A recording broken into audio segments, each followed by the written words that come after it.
Delhi India gate সম্পর্কে সঠিক ঐতিহাসিক তথ্য আমি নিচে দিতে চাই কয়েকটা।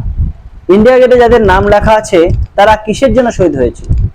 ইন্ডিয়া গেটের গায়ে খোদাই করা নামগুলো কোনো অভ্যন্তরীণ স্বাধীনতা সংগ্রামী আন্দোলনের শহীদের নয়, এটি মূলত একটি যুদ্ধ স্মারক, অল ইন্ডিয়া ওয়ার মেমোরিয়াল, যেখানে ব্রিটিশ রাজত্বকালে ব্রিটিশ ভারতীয় সেনাবাহিনী যে সমস্ত সৈনিক ও অফিসাররা প্রাণ হারিয়েছিলেন তাদের নাম ও স্মৃতির প্রতি সম্মান জানানো হয়েছে।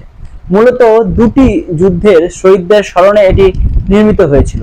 প্রথম বিশ্বযুদ্ধ, যেটা 1914 থেকে 1918 পর্যন্ত হয়েছিল। এই যুদ্ধে ব্রিটিশ সাম্রাজ্যের পক্ষে লড়াই করতে গিয়ে ফ্রান্সে, ফ্ল্যান্ডার্সে, মেসোপটেমিয়া, পারস্যে, পূর্ব আফ্রিকায়, গ্যালিপোলি এবং নিকট ও দূর প্রাচ্যের বিভিন্ন রঙ্গাঙ্গনে যে ভারতীয় সেনা ও কর্মকর্তারা মারা গিয়েছিল। তৃতীয় ইঙ্গো আফগান যুদ্ধ 1919 সংগঠিত এই যুদ্ধে উত্তর পশ্চিম সীমান্ত প্রদেশে এবং আফগান যুদ্ধে যারা নিহত হন। 2 নম্বর, ঐতিহাসিক তথ্য পরিসংখ্যানে মোট শহীদের সংখ্যা স্মৃতিসৌধে সব মিলিয়ে 78,187 জন। ভারতীয় ও ব্রিটিশ সেনার আত্মত্যাগে শ্রদ্ধা জানানো হয়েছে। যারা উপরোক্ত যুদ্ধগুলিতে প্রাণ হারিয়েছিল নাম খোদাইকৃত সৈন্যের সংখ্যা এর দেওয়ালের গায়ে 13,300 জনেরও বেশি সেনা ও কর্মকর্তার নাম স্পষ্টভাবে খোদাই করা আছে। নির্মাণ ও নকশা, এই স্মৃতিসৌধটির নকশা করেছিলেন বিখ্যাত ব্রিটিশ স্থপতি স্যার এডউইন।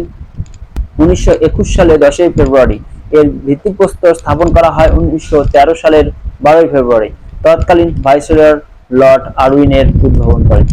3, অমর জওয়ান জ্যোতি প্রসঙ্গে একটি গুরুত্বপূর্ণ তথ্য। 1971 সালে ভারত পাকিস্তান যুদ্ধে দেশের জন্য প্রাণ উৎসর্গকারী শহীদ সেনাদের স্মরণে দিল্লি গেটের ঠিক নিচে 1972 সালের জানুয়ারি মাসে অমর জওয়ান জ্যোতি নিভে না যাওয়া শিখা স্থাপত্য করা হয়েছিল।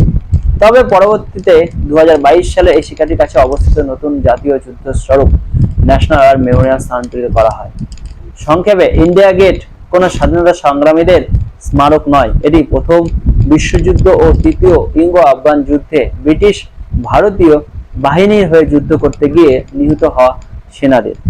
এবার যদি আপনাদের মনে হয় যে আমার কথা তথ্য ভুল, অবশ্যই গুগলে গিয়ে সার্চ করুন, তাহলেই আপনারা এর সম্পূর্ণ তথ্য, সঠিক তথ্য পেয়ে যাবেন।